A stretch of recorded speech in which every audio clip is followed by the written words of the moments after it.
Everybody. This is the Bond Renegade, and I'm bringing you this video, which I believe to be probably the most important video I've brought to you guys so far. It's sort of a culmination of all the previous videos, sort of wrapped up together. This is what everything's been leading up to. So this video is about how to buy bonds. I don't mean how you can physically go through the act of purchasing bonds. I'm not going to show you how to create a login, open an account, ACAT securities, ACH wire funds to fund an account, none of that. Okay, let's assume that you know what a bond is. Let's assume that you know which bonds that you are interested in and or investing in, and that you know how to click a button. Okay, so I'm not going to cover any of those things. What I am going to cover is how you should buy a bond in order to achieve or at least pursue best execution for you. Okay, so at some point in time you may become a bond investor. Okay, and I would sort of characterize that moment as the moment that you realize that a significant portion of your assets are in individual fixed income securities. Maybe you've just recently retired. Okay, and maybe you've dropped most of your equity exposure, kept a small handful of blue chips, and most of your assets are now in bonds. You are a bond investor. Okay, in order to be the best bond investor you can, you have to pay attention to a very crucial part of the process, which is fighting for your best execution, making sure you buy the bonds the best that you can. I've got an example up on the screen here, and I lurk through MSRB trade data. Okay, some people go through the crime watch and figure out if they've seen anybody who they knew or what stupid things happened that people got arrested for. I look at MSRB and I look for really poor trades or really good trades for that matter. And let's look at these New York city waters. Okay, where did that bond go? I knew I would lose it the second I tried to show it to you guys. Let's go to, I think it's October 1st.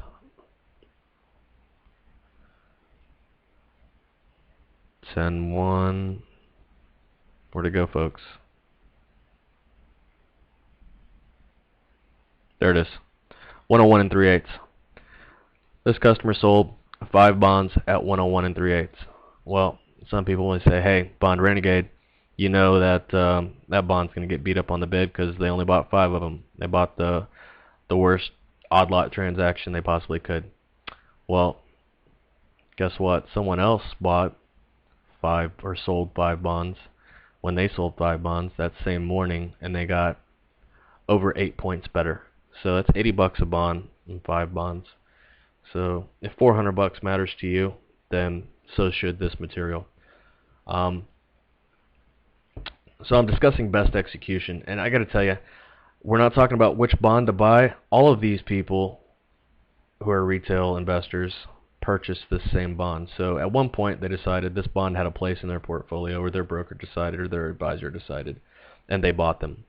The difference between the guy that sells at 101 and 3/8 and the guy that sells at 109.45, okay, the difference between these two investors is simply one had better access and was set up better to pursue best execution. So let's talk about the first major component of what you need to do once you've decided that you're going to be a bond investor. At that moment, you need to make sure that your account is set up at a place and in a fashion that is going to allow you to be the best bond investor you can be, to get the best deals that you can. Okay, let's talk about the do-it-yourselfer, or the guy that uses the online discount brokerage firm. When you are shopping for a discount brokerage firm, obviously you're going to want to have online access to your account. You're going to want to be able to scroll through inventory, screen bonds, and point-click buy.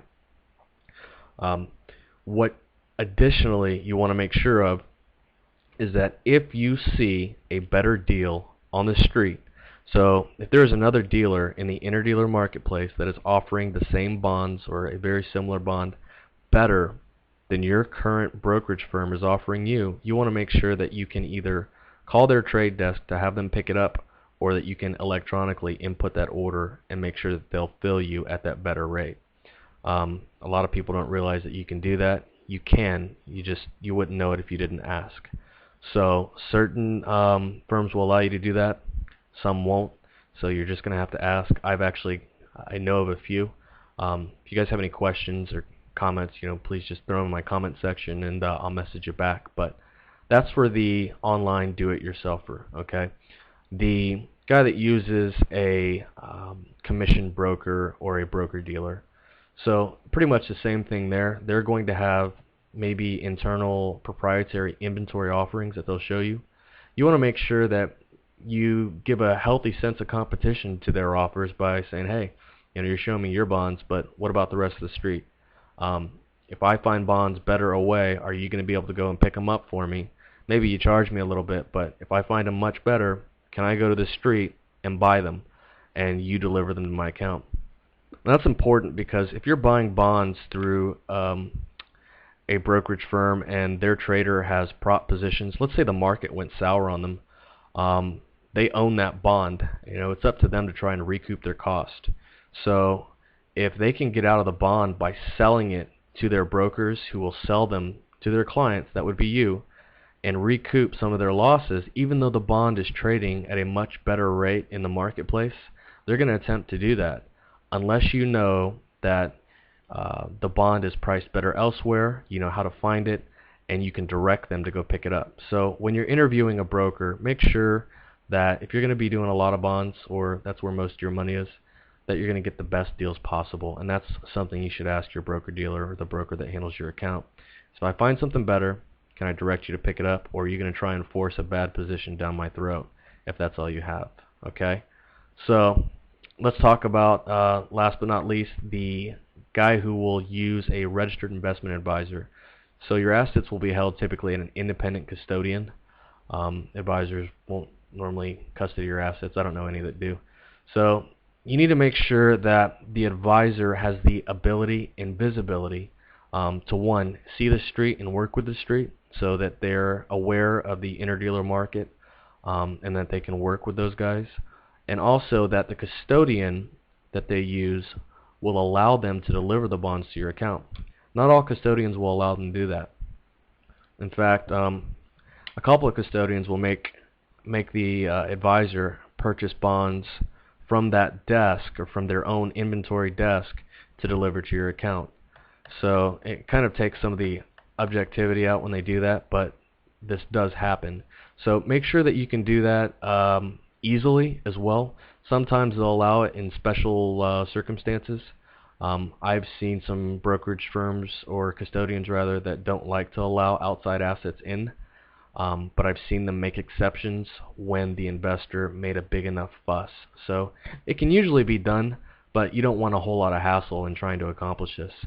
So that's basically it. If you're going to be purchasing bonds, you're a bond investor now, make sure your account is set up in the right way so that you can get competitive offers, and competition always gets you a better deal. That's it for this video. I hope this helps, and just keep in mind, you don't want to be this guy. You want to be this guy. Have a great day.